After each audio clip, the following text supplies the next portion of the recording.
지난주에 우리는 인생에 두 갈래 길이 있다.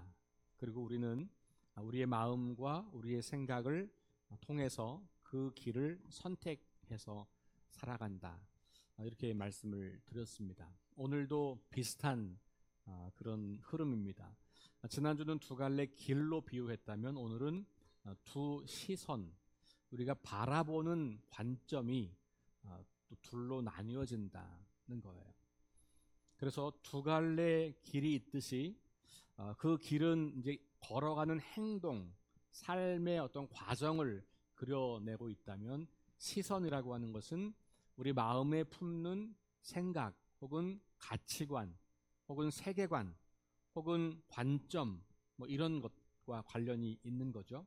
그래서 우리 인생을 이해하고 해석하고 바라보는 두 가지 시선이 있다는 겁니다.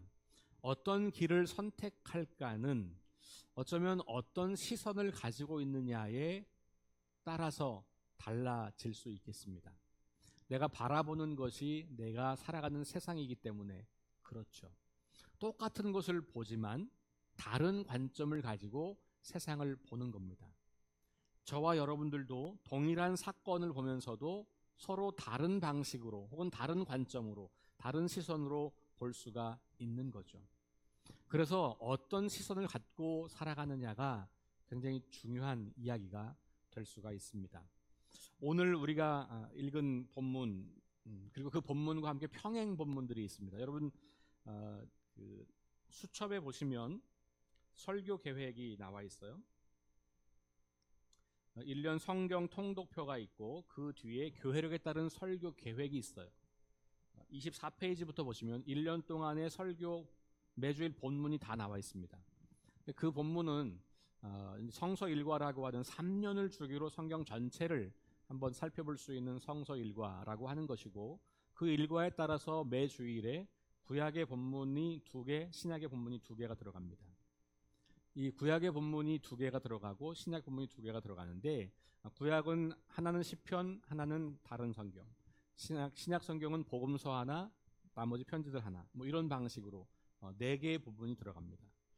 이 본문이 늘상 다 같은 맥락을 갖고 있는 건 아니지만 거의 대부분 같은 맥락을 가지고 있어서 제가 여러분들에게 당부드리고 싶은 것은 토요일 저녁쯤 되시면 조금 여유가 있으실 때 요 4 본문을 한번 살펴보시면서 내일 설교 때 어떤 말씀이 나올까, 내일 예배 때 어떤 말씀이 우리에게 들려질까, 그리고 내가 읽은 본문과 목사님이 설교하는 본문의 관점과 해석은 또 어떨까 기대하고 또 준비하면서 예배를 오시면 좋겠다, 그런 말씀을 좀 드려요. 그래서 수첩을 잘 활용하셔서 거기 매일 본문 묵상과 그 다음에 주일 설교 계획이 있으니까 잘 활용하시면 좋을 것 같습니다.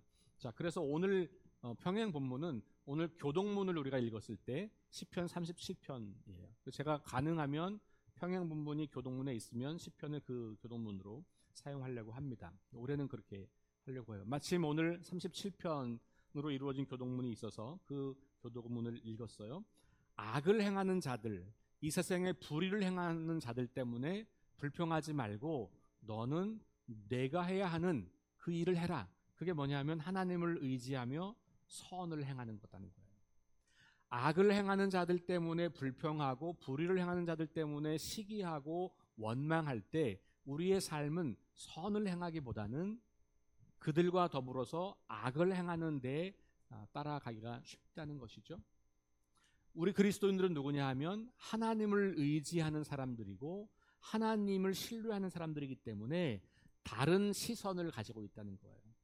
내 눈에 보이는 악인들, 불의를 행하는 자들, 그리고 그들이 만들어내는 결과들에 우리의 시선을 두는 것이 아니라 불의한 세상 속에서도 여전히 일하시고 역사하시는 그 하나님을 기뻐하고 그분께 우리의 길을 맡기고 그리고 분노와 불평을 내려놓고 잠잠히 참고 기다리라는 것입니다.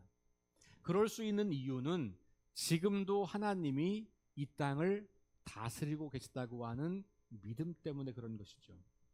우리 눈에 보기에는 악인들이 세상을 통치하는 것 같지만 악인들이 뭔가를 만들어내고 있는 것 같지만 여전히 이 땅은 하나님의 통치의 영역에 속해 있다는 것이고, 그리고 때가 되면 하나님께서 그 모든 것들을 심판하실 거다.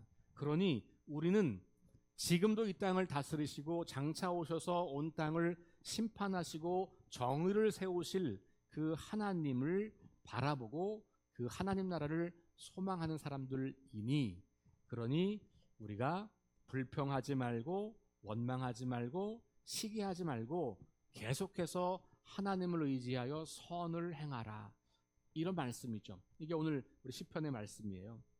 시선이 다른 사람들입니다. 바라보고 주목하는 것이 다른 사람들이라는 거예요. 신약의 서신서에서는 고린도전서 15장, 지금 몇 주째 고린도전서 15장을 말하고 있는데 부활장입니다. 특별히 오늘 본문에서는 부활을 믿는 사람들은 신령한 몸을 입게 될 거다, 이렇게 이야기해요. 부활은 우리가 지금 갖고 있는 몸이 아니라 신령한 몸, 지금 우리는 알 수 없고 감지할 수도 없고 이해할 수도 없는 그 신비한 몸을 입고 우리는 부활할 거다. 그래서 흙으로 태어났지만 우리는 흙에 속한 사람으로 살아갔지만 나중이 되면 부활하여서 우리는 하늘에 속한 사람이 된다. 그래서 그 신령한 몸의 부활을 이야기하는 장면입니다. 무슨 얘기입니까? 부활을 믿는 사람들은 이 땅이 전부가 아님을 믿는 사람들이고 이 육신이 전부가 아님을 믿는 사람들이라는 거예요. 그래서 우리는 우리의 시선을 완전히 바꾸어서 이 땅에 살고 있지만 장차 우리가 맞이하게 될 신령한 몸에 대한 믿음으로 이 땅을 살아가는 겁니다. 그래서 땅의 것을 주목하지 않고 부활하신 주님과 함께 누릴 영원한 하나님 나라, 영원한 부활의 생명과 그 능력을 바라보는 그 안목, 그 시선, 그것을 부활신앙이라고 말하는 거예요. 복음서 이야기는 누가복음에 나오는 예수님 말씀인데요, 오늘 말씀은 원수를 사랑하라라고 하는 대목이에요.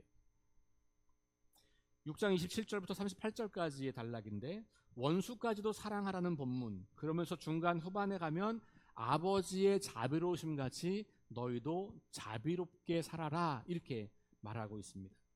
원수를 사랑하고 선대하는 것, 우리를 저주하는 사람들을 축복하고 모욕하는 자들을 위해서 기도하는 것, 뺨을 치는 자에게 다른 쪽 뺨도 돌려대는 것, 겉옷을 빼앗는 자들에게 속옷까지도 나누어 주는 것, 남에게 대접받고 싶은 대로 남을 대접하는 것, 그냥 주는 것, 비판하지 않고 정죄하지 않으며 용서하는 것, 이게 어떻게 가능한 일일까? 우리는 이런 건 불가능하다고 생각하죠. 그 생각이 조금 더 깊어지면 믿음이 되는 거예요. 성경에는 분명히 이런 말씀이 있는데 우리는 그건 불가능하지, 그건 우리 같은 사람들은 할 수 없는 일이야, 이 땅에서는 불가능한 일일 거야. 만약 그게 우리의 믿음이라면 참 죄송하게도 우리는 하나님을 믿지 않고 나를 믿는 거죠. 성경을 믿지 않고 세상의 가치를 믿는 겁니다. 그러면서 우리는 교회에 나와서 앉아 있는 거예요.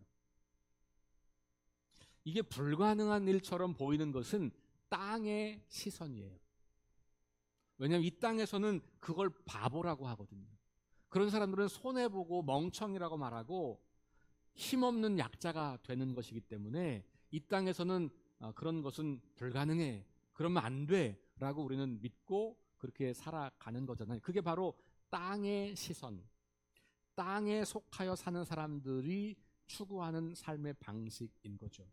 근데 우리는 부활의 몸을 입을 사람들이고 그 부활의 능력이 죽은 다음에 경험되는 것이 아니라 지금 여기에서부터 그 능력으로 살아가는 사람들, 땅에 살고 있지만 하늘을 바라보는 사람들이기 때문에 우리에겐 이게 불가능하다고 여겨지지만 반대로 그런데 하나님의 나라에서는 이게 가능한 거야 라고 생각을 돌리는 거예요.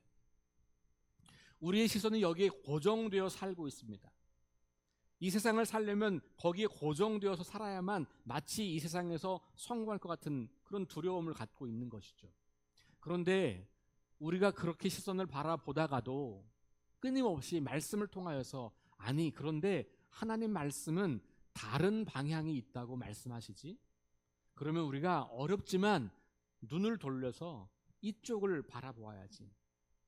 그러면 오늘 예수님께서 말씀하시는 이 이야기가 그냥 하는 이야기가 아니라 우리가 마땅히 하나님 나라 백성이 되었다면 이런 방식을 추구하고 살아가야 하는 것으로 이해가 되는 겁니다. 여러분, 기독교 신앙을 갖는다는 것은 그냥 그저 교회를 왔다 갔다 하는 게 아니에요. 그건 취미 활동이고요. 교회 오면 오랫동안 만났던 사람들이 있어서 그 사람들과 함께 좋은 시간 보내고 서로 교제하고, 이거는 교회가 가지고 있는 기능 중에 작은 기능은 분명하지만 그것만이 남아있다면, 그리고 일주일 동안 살아가는 삶에서는 전혀 하나님 나라의 방식을 바라보지 못하고 여전히 세상 나라 방식으로만 살고 있다면 우리는 뭔가 문제가 있는 거예요. 기독교 신앙은 일주일에 한번 교회를 나오는 것에 초점이 있는 게 아니라 일주일 동안의 삶에 초점이 있는 겁니다. 이걸 잘 살려고 일주일에 한번 교회를 오는 거예요. 이걸 잘 살기 위해서, 제대로 살기 위해서 예배가 필요하고 교제가 필요하고 만남이 필요하고 공부가 필요한 것입니다. 그러니 목적이 여기가 아니고 일주일 동안의 우리의 삶이라고 하는 생각을 전환할 때 우리 시선이 달라질 수밖에 없는 것이죠. 자, 이제 그러면 우리 본문, 오늘 읽은 본문 요셉의 이야기로 한번 돌아와 보겠습니다. 저는 요셉의 이야기 역시 시선과 관련된 이야기다라는 생각을 해보았습니다. 본문은 자신에게 일어난 과거의 사건과 현재의 모습을 바라보는 요셉의 시선을 다루고 있어요. 지금 이 읽은 본문에서, 이 본문의 상황에서 보자면 지금 이 현재는 요셉은 이집트, 지금으로 말하면 미국, 그 당시에 이집트는 가장 초강대국이었거든요. 그러니까 가장 강대국의 왕 바로 밑에 있는 권력자, 모든 세상의 권력과 부와 존귀를 다 가지고 있는, 나라와 권세와 영광을 내 손 안에 다 가지고 있는 그러한 모습, 그런 사람이에요. 그런데 그가 지나온 시절을 돌아보면 다시는 경험하고 싶지 않은 끔찍한 일들의 연속이었어요. 그리고 어쩌면 그의 삶은, 총리가 되기 전까지 그의 인생은 정말 비참하고 억울하고, 어디 가서 하소연 하자면 며칠 몇 날 밤을 새워서 탄식을 하면서 하소연을 해도 모자랄 만큼 그런 인생이에요. 그럼 요셉에게는 그런 인생을 살아오면서 내가 어떤 시선을 가지고 인생을 살아야 할까를 결정해야 하는 중요한 순간이 있었을 거예요.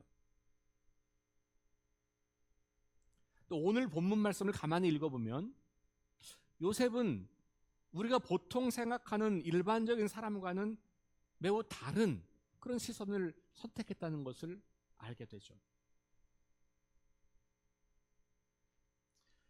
애굽의 권력자가 된 요셉의 시선, 이 시선에 따라서 형들의 운명이 결정되고 이스라엘의 운명이 결정되고, 그 다음에 이 강대국이기 때문에 주변 나라들의 운명이 결정돼요. 여러분, 그러니 시선은, 한 사람의 시선은 굉장히 중요합니다. 물론 애굽이 큰 권력을 가졌기 때문에, 더 큰 영향력을 행사하기 때문에 그 한 사람의 시선이 영향력을 행사하는 것 있지만, 우리 그냥 일반적인 사람들도 똑같습니다. 우리도 다 누군가에게는 영향을 미치고 살잖아요. 아무리 약한 사람도 다 영향을 미치고 살거든요. 그런 의미에서 보면 사실 모든 사람들은 리더십을 가지고 있는 거예요. 그런데 내가 어떤 시선을 가지고 있고 어떤 길을 선택하는가에 따라서 내가 영향을 미치는 사람들에게 끼치는 그 영향이 매우 달라진다는 것이죠. 근데 이게 우리 믿음의 사람들이 갖고 있는 굉장히 중요한 요소예요. 우리가 믿음을 가지고 있다고 하는 것은 그것이 나에게만 국한되는 사건이 아니라 그 믿음이라고 하는 새로운 시선 때문에 우리에게 많은 사람들이 영향을 받을 수 있다는 거예요. 그러니 내가 어떤 믿음, 어떤 시선을 가지고 있는가는 매우 중요한 이야기죠. 요셉이 바라볼 수 있는 하나의 시선은 이런 겁니다. 자기를 미워했던 형들, 그래서 자기를 죽이려고 웅덩이에 집어 던졌던 형들, 그러다가 낯선 사람들에게 팔아먹어서 외국 땅에 가서 노예로 살게 만들었던 형들, 그 땅에서 열심히 살다가 인정받아서 뭔가 좀 될 법했을 때 자기를 유혹했던 여인의 손길을 물리쳐서 그 억울한 누명을 쓰고 감옥에 갇히잖아요. 형들만 아니었으면 끊임없는 생각을 하겠죠. 그리고 그 자기를 유혹했던 여인, 그 유혹을 거부하자 자기를 모함하여 억울하게 감옥에 쳐넣도록 만들었던 그 여인에 대한 마음, 그리고 사실조차도 확인하지 않고 그냥 아내 말만 듣고 자기를 가두어 버린 보디발, 감옥에서 또 열심히 살았는데 두 왕의 신하의 꿈을 해석해 주었어요. 한 사람은 살아서 나갔는데 그가 자기를 분명히 기억해 주겠다고 약속해 놓고 2년 동안이나 기억하지 않고 있어요. 이런 일련의 사건들을 바라보면서 자기에게 부정적인 반응했던 사람들과 그 사람들에 의해서 만들어낸 부정적인 역사, 여기에 요셉의 시선이 고정되어 있을 수 있죠. 사실 많은 사람들이 그렇게 인생을 살아갑니다. 과거에 내 시선을 계속 두는 거예요. 특별히 부정적인 과거에. 그러면 어떻게 됩니까? 현재의 삶도 그것에 의해서 끊임없는 부정적인 삶이 되죠. 아까 시편의 그 기자처럼 불평하고 원망하고 나에게 악을 행한 사람, 불의를 했던 사람, 그 사람들을 생각하면 생각할수록 치가 떨리고 악이 받치고 불안하고, 그러면서 자기 삶을 끝없이 부정적으로 만들어가는 사람들이 있다는 거예요. 요셉이 그런 선택을 해도 사실 어느 누구 하나 잘못했다고 말하고 싶지 않을 겁니다. 요셉의 삶을 아는 사람이라면 잘했다고, 그게 인생이라고, 이제 때가 됐으니 그렇게 할 수 있다고, 네가 지금 그렇게 막강한 힘과 권력을 가지고 있으니 네 마음대로 원한을 갚으라고, 그러면 네가 속 시원해질 거라고, 대부분의 사람들은 그렇게 이야기할 겁니다. 여러분들은 어떠실 것 같으세요? 우리가 요셉과 같이 큰 힘을 가지고 있지 않다고 하더라도 요만큼만한 힘과 기회만 있어도 우리는 어떻게 하든 우리를 해하려고 했던 사람들을 해치고 싶은, 똑같이 되갚아주고 싶은 그런 욕망을 안고 살고 있지는 않습니까? 저를 돌아보니 저도 그렇더라고요. 저도 이제까지 살면서 억울한 일을 왜 경험하지 않았겠습니까? 그런 순간들마다 끊임없이 저도 이 세상이 바라보는 시선으로 제 이야기와 제 삶을 바라보고 싶은 욕망이 끊임없이 올라옵니다.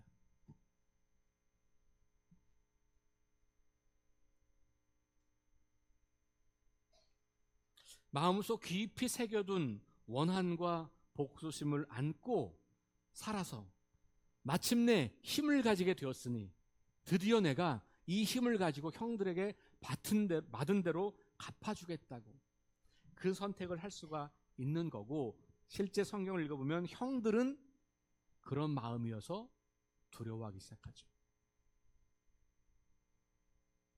상상도 할 수 없는 일이 눈앞에서 펼쳐지잖아요.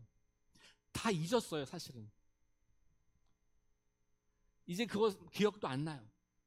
그런데 어느 날 갑자기 자기들이 무릎을 꿇고 음식을 구하러 온 이 강대국의 총리가 자기들이 죽이려고 했고 자기들이 그토록 미워했고 자기들이 팔아먹은 동생이라는 걸 안 순간 그들은 어땠을까요? 두려움 속에 떨죠. 왜? 지금 방금 이야기했던 그런 시선으로 바라보니까 요셉이 자기를 죽일 수 있다고 하는 결론에 이르게 되는 겁니다. 그리고 그것은 우리를 포함한 많은 사람들이 일반적으로 가지고 있는 시선일 것입니다.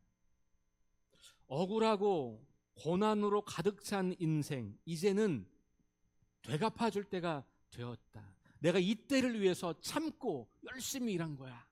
내가 이때를 위해서 참고 버틴 거야. 그러면서 그 복수의 칼날을 휘두르려고 할 수 있다는 거죠. 그렇게 됐다면 요셉은 자신과 사람들을 생명으로 이끄는 선택이 아니라 자신과 사람들을 사망으로 이끄는 길을 선택하였을 겁니다. 근데 요셉은 다른 시선을 가지고 있었던 거예요. 형들이나 보통의 사람들, 우리를 포함한 일반적으로 이 땅을 살아가는 사람들이 가지고 있던 시선과는 사뭇 다른, 전혀 다른 시선을 가지고 있었는데, 그게 뭐냐면 하나님께서 내 삶을 지켜주시고 다스리시고 이끌어 가신다고 하는 거예요. 그러니까 이 땅에서 억울한 일을 경험하지만, 그래서 이해가 안 되고 보이진 않지만 여전히 내 이 삶은 하나님의 손길 안에 있을 거다라고 하는 시선이에요. 눈으로는 보이지 않아요. 내 육신의 눈으로 보는 세상에서는 그게 보이지 않고요, 느껴지지 않고요, 경험되지 않아요. 그런데 그것이 있다고 어떻게 하는 거예요? 믿는 거예요. 믿음이 그런 겁니다, 여러분. 믿음은 보이지 않아요. 근데 그렇다고 받아들이는 거예요.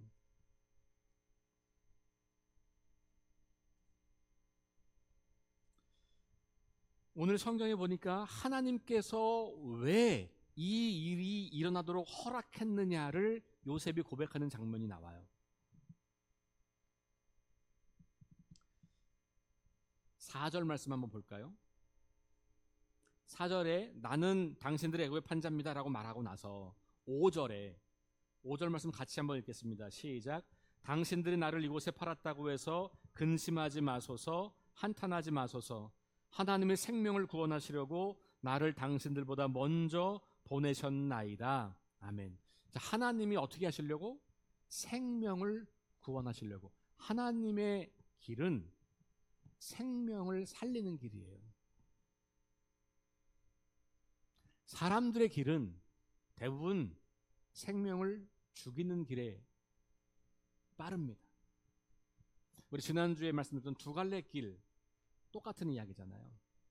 근데 요셉은 사람들이 많이 걸어가는 사망에 이르는 길, 그걸 바라보는 게 아니고 하나님이 하시는 일, 생명을 살리는 일을 바라보시는 거예요. 바라보는 겁니다. 하나님 안에서 내 이야기, 내 삶의 이야기를 해석하는 거예요. 그래서 앞으로 일어날 일들도 그 해석에 의해서 믿음을 갖고 살아가는 거예요. 사망을 향해 달려가는 세상 속에서 생명을 살리려는 하나님의 계획과 섭리를 바라보는 그 시선, 그것이 요셉이 가지고 있었던 시선인 겁니다. 그러니 요셉은 형들에게 원한 갚을 생각을 하지 않아요. 왜냐하면 형들이 한 것처럼 내 눈에는 보이지만 사람들 눈에는 형들이 한 거고 보디발의 아내가 한 거고 보디발이 한 거고 그 왕의 신하가 그렇게 한 거예요. 환경이 그렇게 한 거고 그런 거예요. 근데 요셉의 새로운 시선을 놓고 보면 그것 배후에서 이 모든 것들을 이끌어 가시는 분이 있다는 겁니다. 그 보이지 않는 손길, 그것을 보는 것, 이걸 우리는 믿음이라고 하는 거예요. 믿음이 있다 없다는 어떤 교리를 믿냐 안 믿냐에서 시작하지만 거기서 멈추는 게 아니고, 그래서 내가 어떤 시선을 갖게 되고 그래서 어떤 길을 선택하냐, 이게 믿음인 거죠. 히브리서에서 믿음에 대해서 이렇게 이야기합니다. 믿음은 바라는 것들의 실상이요 보이지 않는 것들의 증거다. 바라는 것, 보이지 않는 것, 지금 내 눈앞에 현실적으로 없어요. 이건 현실이 아니에요. 그런데 그것을 본다는 거예요. 그것을 확실하게 믿는다는 거예요. 선진들이 이로써 증거를 얻었느니라. 그러면서 많은 믿음의 선진들, 믿음의 선배들을 열거하죠. 믿음으로 모든 세계가 하나님의 말씀으로 지어준 줄을 우리가 아나니 보이는 것은 나타난 것으로 말미암아 된 것이 아니니라. 우리가 눈에 보이는 이 모든 것도 결국은 보이지 않는 하나님께서 만드신 거니, 눈에 보이는 이 역사도 그 배후에 하나님이 이 역사를 이끌어 가신다는 거죠. 세상을 만드신 하나님은 자연 만물을 만들고 멀리 떠나 계신 분이 아니라 이 세상을 살아가는 우리의 모든 삶의 여정 속에 우리와 함께 하시고 우리를 돌보시고 우리를 다스리시고 섭리하신다라는 믿음. 그리고 나서 믿음의 이 선진들을 쭉 열거해요. 아벨부터 시작해서 에녹, 노아, 아브라함, 사라의 이름을 소개한 다음에 이들의 공통점을 모두 본향을 생각했다 이렇게 말합니다. 이들이 본향을 생각했기 때문에 이 땅이 내 본향이 아니고 돌아갈 하나님 나라가 있기 때문에 이 세상 속에서 믿을 수 없는 것을 믿었고 감당할 수 없는 일이 생겼을 때도 능히 감당할 수 있었다. 왜? 보이지 않는 세상을 보았기 때문에. 시선이 이 땅이 아니라 하나님 나라에 고정되었기 때문에. 그리고 다시 말씀을 이어갑니다. 그럼 다시 아브라함부터 시작해서 아브라함과 그 자녀들 이삭, 야곱, 요셉의 이야기를 거쳐서 그리고 요셉의 이야기, 모세 이야기, 모세의 부모님의 믿음, 정탐꾼들을 도왔던 기생 라합, 그 뒤에 사사들의 이름들을 열거하면서 그러면서 이렇게 이야기해요. 히브리서가 어찌 계속해서 이 많은 사람들의 이름을 다 열거할 수 있겠냐? 다 못한다. 그러면서 수없이 많은 믿음의 선배들이 우리보다 앞서 이 길을 걸어갔다라고 이야기를 하지요. 이 세상에서 보이지 않는 것을 바라보면서 모든 고난과 박해를 견디며 살아왔다라고 이렇게 이야기합니다. 수많은 믿음의 선배들이 우리보다 앞서서 이 길을 걸어왔고 지금 우리를 기다리며 믿음의 경주를 바라보면서 박수와 환호로 우리를 격려하고 응원하고 있는 것처럼 그렇게 말해주고 있어요. 그래서 믿음의 공동체 안에 있을 때, 그리고 지금 이 공동체 안에 있는 사람들만이 아니라 이미 이 공동체를 통해서 믿음의 길을 걸어왔던 사람들을 바라볼 때 우리는 외롭지 않은 거예요. 나 혼자 그런 일 한다고 뭐 세상이 바뀌겠어? 우리 보통 그렇게 생각하잖아요. 나 혼자 뭐 한다고 뭐가 되겠어? 근데 혼자가 아닌 거. 우리 그리스도인들은 내가 혼자가 아니라고 믿는 사람들이에요. 나보다 앞서서 그렇게 믿음의 길을 걸어갔던 수많은 선배들이 지금 우리를 보면서 격려하고 환호하고 박수를 쳐주고 응원하고 있다고 보는 거예요. 그리고 그 배후에 하나님이 함께 계시다는 것이죠. 그리고 12장에 가면 아주 결정적인 말씀을 하세요. 이 모든 믿음의 선진들의 가장 대표자가 되시는 분, 이 믿음을 시작하셨고 그 믿음을 완성하실 분으로 우리를 초대합니다. 이렇게 말씀이 되어 있습니다. 이러므로 우리에게 구름같이 둘러싼 허다한 증인들이 있으니 모든 무거운 것과 얽매이기 쉬운 죄를 벗어버리고 인내로써 우리 앞에 당한 경주를 하며 믿음의 주요 또 온전하게 하시는 이인 예수를 바라보자. 여기 예수를 바라보자라고 하는 본문을 영어 성경으로 이렇게 보면 너의 눈을 예수님에게 계속해서 두고 있어라. 그 동사 keep 동사를 씁니다. 그러니까 우리의 눈을 예수님에게 계속해서 두고 있는 거예요. 또 어떤 성경에서는 fix라고 하는 동사 써요. 딱 고정시킨다는 말이에요. 예수님에게 우리 시선을 딱 고정시키라. 이걸 바라보라라고 하는 말씀을 그렇게 번역하고 있습니다. 그러니까 무슨 말입니까? 다른 거 바라보지 말고 예수 그리스도를 바라보라. 왜냐하면 그분이야말로 우리가 따라가는 우리의 앞선 믿음의 선배들의 그 원조이기 때문에 그렇다라고 하는 것이죠. 지난 수요일에 제가 십자가 이야기, 더 좋은 이야기, 복음 이야기 하면서 마지막으로 부활 이야기를 드렸어요.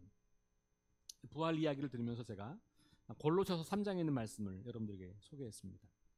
땅의 것을 생각하지 말고 위의 것을 찾으라. 위의 것을 생각하라.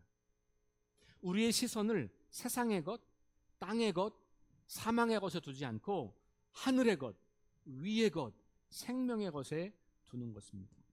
그리스도인은 하나님 안에서 새로운 존재가 된 사람들이고, 우리가 새롭게 되었다고 하는 말은 우리의 시선이 또한 함께 새로워졌다는 것을 믿음으로 고백하는 사람들이에요. 그래서 우리는 세상의 것을 바라보려고 하는 이 세상 속에서 끊임없이 시선을 돌려서 주님을 바라보고, 믿음을 바라보고, 하나님을 바라보고, 하나님의 세상을 바라보고, 하나님 나라를 바라보는 그런 사람들인 거죠. 쉽지 않다는 것을 잘 압니다. 저에게도 쉽지 않은 일이기 때문에. 그러나 여러분, 오늘 우리에게 주시는 이 말씀을 우리에게 주시는 말씀으로 잘 받아보시면서 내가 무엇을 바라보고 있는가? 나는 어떤 시선을 가지고 세상을 살고 있는가? 내가 갖고 있는 시선은 과연 하나님이 기뻐하시는 방향인지 아니면 하나님이 없는 방향인지. 그저 일주일에 한 번 교회를 나오는 것이 아니라 매일매일 순간순간 선택해가는 과정 속에 나는 무엇을 보고 있고 어떤 길을 걸어갈 건가를 선택하는 것, 이게 우리의 믿음의 본질인 거죠. 사랑하는 성도 여러분, 우리 안에 계신 성령님의 말씀에 귀를 기울이고 하나님과 그분의 나라를 바라보는 시선으로 하루하루를 살아가는 그런 삶이 될 수 있기를 주의 이름으로 축원합니다. 그런 우리의 삶을 통해서 또 누군가가 그 시선이 얼마나 멋지고 아름다운 시선인지를 바라보아서 그들도 그 시선으로 세상을 다시 보게 되는 그 아름다운 일들이 우리를 통해서 반복되는 그 귀한 역사들, 귀한 존재들이 될 수 있기를 주의 이름으로 축원합니다.